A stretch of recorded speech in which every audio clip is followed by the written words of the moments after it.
അപ്പോൾ നമ്മുടെ ഇന്നത്തെ ചോദ്യം ഇതാണ്. 21 സെൻറ്റിമീറ്റർ ആരമുള്ള ഒരു അർദ്ധവൃത്തത്തിൻ്റെ ചുറ്റളവ് എന്ത്? എന്താണ് ഈ അർദ്ധവൃത്തം? അർദ്ധവൃത്തം എന്ന് പറഞ്ഞാൽ സെമി സർക്കിൾ. അപ്പോൾ സെമി സർക്കിളിൻ്റെ എന്ത് തന്നിട്ടുണ്ട്? ആരം നമുക്ക് തന്നിട്ടുണ്ട്. അതായത് ഇവിടം തൊട്ട് ഇവിടെ വരെ എത്രയുണ്ട്? 21 സെൻറ്റിമീറ്റർ ഉണ്ട്. അങ്ങനെയാണെങ്കിൽ ചുറ്റളവ് കണ്ടുപിടിക്കാൻ ഒരു സമവാക്യമുണ്ട്. എങ്ങനെ കണ്ടുപിടിക്കുന്നത്? ചുറ്റളവ് കണ്ടുപിടിക്കാനുള്ള സമവാക്യമാണ് pi R plus D. Pi R plus D. ഇതൊന്ന് പഠിച്ചു വെച്ചേക്കുക. Pi R plus D. ഇനി പൈ ആർ എത്രയാണ്? ഇവിടെ നമുക്ക് ഓൾറെഡി ആറ് തന്നിട്ടുണ്ട്. ആർ എത്രയാണ്? 21 സെൻറ്റിമീറ്റർ. ഡി എന്ന് പറഞ്ഞാൽ എന്താ? ഡയമീറ്റർ ആണ്. ഡി എന്ന് പറഞ്ഞു കഴിഞ്ഞാൽ ഡയമീറ്റർ. 2r ആണ് ഡയമീറ്റർ.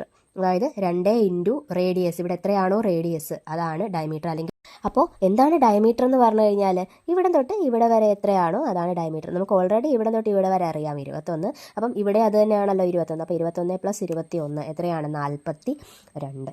ഓക്കെ ആണല്ലോ. ഇനി നമുക്ക് ഇക്വേഷനകത്ത് ഇട്ട് കൊടുക്കാം. Pi into 21 plus 42. പൈയുടെ വാല്യൂ എല്ലാവർക്കും അറിയാം. എന്താണ് പൈയുടെ വാല്യൂ? പൈ എന്ന് പറഞ്ഞാൽ 22/7. 22/7 ഇൻറ്റു 21 പ്ലസ് 42. ഇത് വെട്ടിക്കൂടെ? 7 ഇൻറ്റു 3 ആണ് 21. ഓക്കെ ആണേ. അപ്പം ഇവിടെ 3 കൊടുത്തു. ഇനി 22 ഇൻറ്റു 3 എന്ന് പറയുമ്പോൾ എത്ര കിട്ടും? 66 കിട്ടും. പ്ലസ് 42. ഓക്കെ ആണല്ലോ.